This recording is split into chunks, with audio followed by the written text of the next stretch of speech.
जैसे आपने कहा कि हम पत्थरों की पूजा करते हैं, जैसे मैंने कोई चीज़ बनाई, मैंने अपने हाथों से हथौड़े से बना करके उसको मूर्त बना के, जैसे कि गणेश जी की मूर्ति विसर्जन करते हैं, ठीक है। वो एक मानव ही बनाता है उस मूर्त को। उस मूर्त को बना करके जिसने बनाया तो वो उसका पिता हो गया।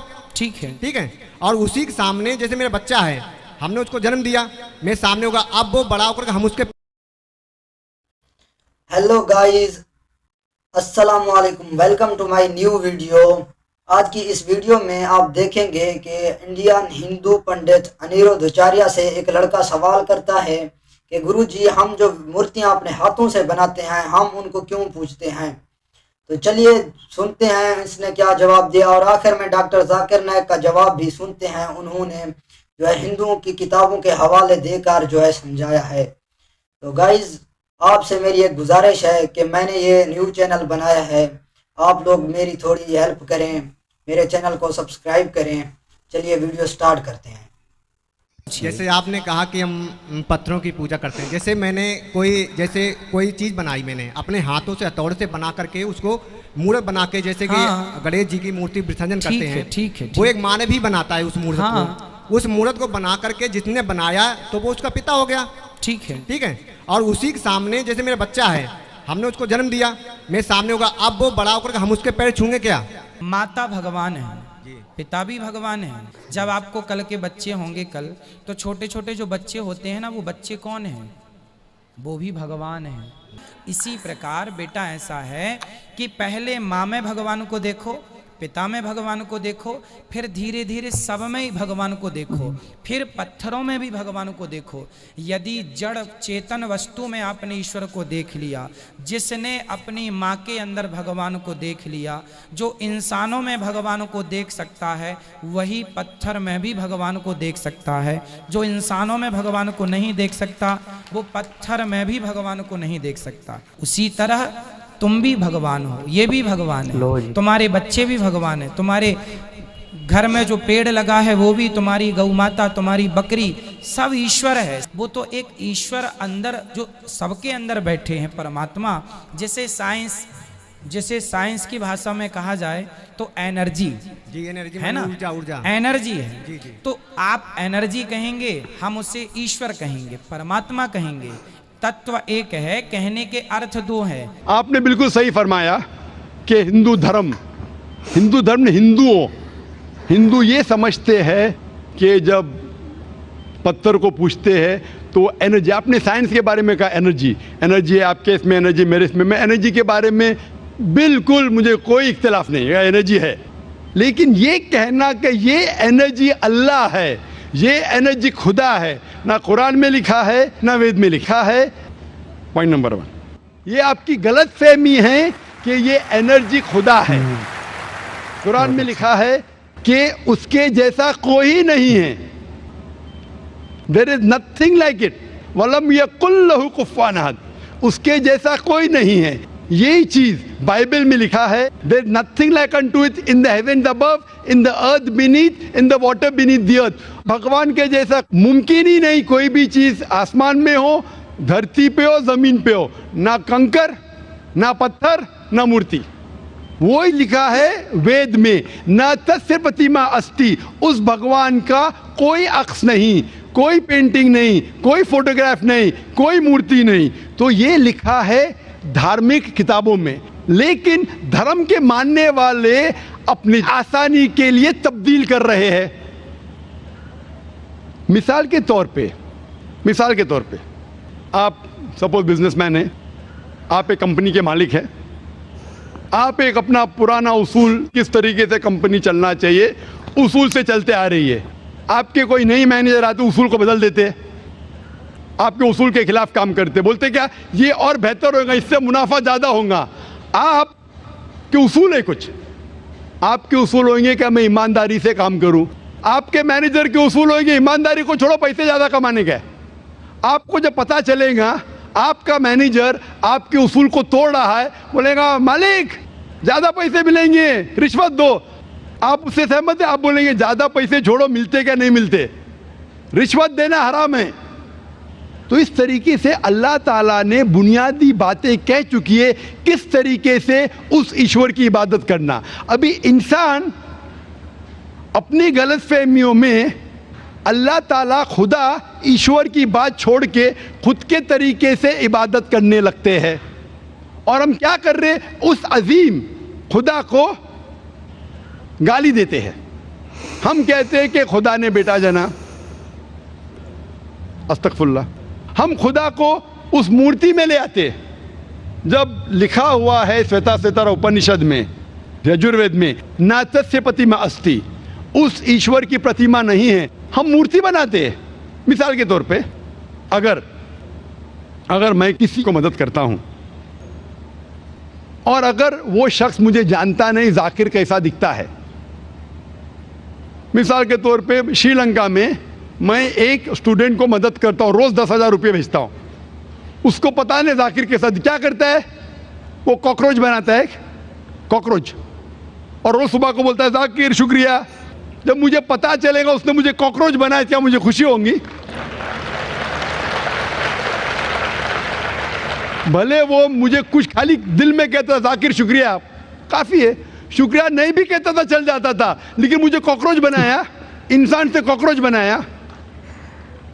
मुझे फर्क पड़े ना पड़े, वो तो बेवकूफ बन रहा है ना। कैसा बेवकूफ इंसान है। मुझे भले फर्क ना पड़ा, मैं दयालु, जान देना मुझे कॉकरोच में क्या फर्क पड़ा, मैं बोलूँगा क्या बेवकूफ इंसान है, क्या बेवकूफ इंसान है कि कॉकरोच के सामने झुक रहा है।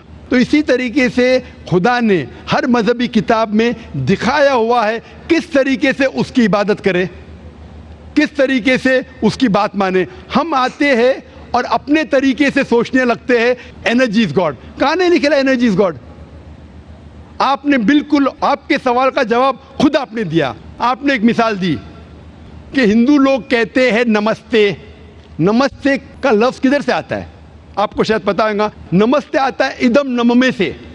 इदम नममे मतलब मैं आपके सामने झुकता हूं, मैं आपकी इबादत करता हूं, बराबर। इदम नममे, आप कहना चाहते मैं आपके अंदर ईश्वर की इबादत करता हूं। मिसाल के तौर पे वो आदमी चोर है, वो गलत काम कर रहा है, बलात्कार कर रहा है, आप उसको ईश्वर बोलेंगे? आप ईश्वर को इतना घटिया समझ गए? वो बलात्कार करने वाले इंसान को बोलते आप ईश्वर है। भाईचारगी बढ़ेंगी नहीं घटेंगी। वो बलात्कार करने वाले को, वो चोर को, वो डाकू को मैं ईश्वर मान रहा हूं, उसके सामने झुक रहा हूं। अल्लाह को क्यों गाली दे रहे, ईश्वर को क्यों गाली दे रहे, खुदा को क्यों गाली दे रहे? इस्लाम में, इस्लाम की भी आपने मिसाल दी, इस्लाम में हम कहते अस्सलामु अलैकुम।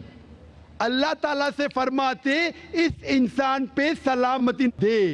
चाहे वो अच्छा इंसान है तो भी सलामती देने की बात अच्छी है, चाहे वो चोर या डाकू हो। मैं बोलूंगा अस्सलामु अलैकुम, मैं कह रहा हूं या अल्लाह, या रब, या खुदा, या ईश्वर, या भगवान, इस डाकू पे रहमत फरमा।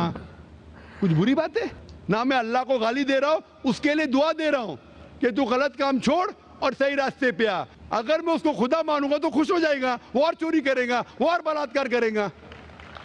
कोई भी धर्म में ही नहीं सिखाता। ये धर्म के मानने वाले अपनी खुद की इजाज़ करते हैं, इसे कहते हैं इनोवेशन, बिदात। जिस तरीके से खुदा ने सिखाया है कि उसकी इबादत करे, उसी तरीके से हमें करना चाहिए। तब्दीली लाएंगे। हम समझ रहे हैं कि भाईचारा बढ़ेगा, भाईचारा नहीं बढ़ेगा, भाईचारा घटेगा। लेकिन अगर मैं आपसे कहूँगा अवतार सिंह अस्सलामु अलैकुम, मैं अल्लाह से दुआ करता हूं कि आप पे सलामती हो, आप पे अमन हो, आप मुझे बोलो, इससे भाईचारा ज़्यादा बढ़ेगा या कहने से भाई मैं आपको ईश्वर मानता हूं और फिर आपकी बात नहीं मानूं मैं? फिर अगर आप मुझे बोलेंगे चलो भाई शराब पीने चलो, चलो भाई लड़की के साथ रात गुजारेंगे, तो मैं क्या बोलूँगा? अरे मेरे भगवान मुझे बुला रहा है। तो ये कहना अस्सलामु अलैकुम मतलब मैं अल्लाह से दुआ करता हूं कि ये इंसान के ऊपर सलामती हो। अच्छा इंसान पे भी सलामती कहना अच्छी बात है, बुरा इंसान पे भी सलामती कहना अच्छी बात है। तो इस तरीके से इस्लाम में जो ग्रीटिंग है उससे किसी को नुकसान नहीं होता है, ना it is hypocrisy, it is the best way of भाईचारा। और कुरान में कहा गया है सूरह निसा में, सूरह नंबर 4 आयत नंबर 86 में 86, व इज़ा हुई तुम, मतलब अगर कोई आपको सलाम देता है तो आप उससे अच्छा सलाम दो, कम से कम उस जैसा, क्योंकि अल्लाह ताला हिसाब रखता है। मतलब अगर आप अस्सलाम वालेकुम कहेंगे, मुझे कहना चाहिए वालेकुम अस्सलाम व रहमतुल्लाह। अगर आप कहेंगे अस्सलाम वालेकुम व रहमतुल्लाह, मैं कहूँगा वालेकुम अस्सलाम व रहमतुल्लाह व बरकातहू, और बेहतरीन होना चाहिए, या कम से कम यकसा। इस आप लोग अस्सलाम वालेकुम, वालेकुम अस्सलाम, अल्फाज वही है लेकिन दिल से आ रहा है वालेकुम अस्सलाम, इसमें भी जज्बा ज़्यादा है, ये भी बेहतरीन है। तो कुरान में लिखा है कोई भी आपको सलाम करता है उससे बेहतरीन सलाम दो, या उससे बेहतर ना कर सको, कोई कहा अस्सलाम वालेकुम व रहमतुल्लाहि व बरकातहू, कम से कम उतना दो, वालेकुम अस्सलाम व रहमतुल्लाहि व बरकातहू। ये तालीमात कुरान में, इससे भाईचारा बढ़ता है। तो गलत तरीके से इबादत करना जो वेद के खिलाफ है, कुरान के खिलाफ है, बाइबल के खिलाफ है, ग्रंथ के खिलाफ है, वो करने से भाईचारा नहीं बढ़ेगा बल्कि घटेगा। तो इसीलिए हम ये जाने, ईश्वर जो हमारा बनाने वाला है, हमारा खालिक है, वो जानता है कि किस तरीके से उसकी इबादत करना चाहिए, वो बेहतरीन जानता है। मिसाल के तौर पे आपको डॉक्टर कोई दवाई देता है कि ये लाल गोली सुबह को लेना, हरी गोली दोपहर को लेना, आप बोलेंगे छोड़ो हरी लाल, मैं नीली गोली खाऊंगा। अरे वो डॉक्टर है, वो जानता है। तो इसी तरीके से हमारा खालिक, हमारा मालिक खुदा है, उसकी बात के ऊपर अमल करना। इसीलिए जो इंसान खुदा की बातों पे अमल करता है उसे कहते हैं इस्लाम, मतलब submit, he is called as a Muslim. तो जो कोई अल्लाह के मुताबिक चलता है उसे कहते हैं person who submits his will to God. Hope that answers the question. Guys ये थी आज की वीडियो, उम्मीद है आप लोगों को ये वीडियो पसंद आई होगी।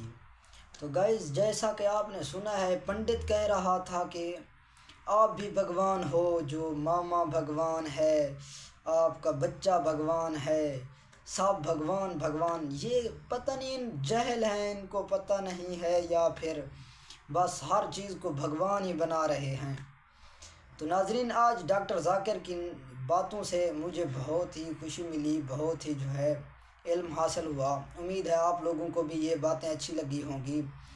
तो नाजरीन, अगर वीडियो अच्छी लगे तो वीडियो को लाइक करना, चैनल को सब्सक्राइब करना मत भूलिएगा। मिलते हैं नेक्स्ट वीडियो में, दुआओं में याद रखना। अल्लाह हाफिज़।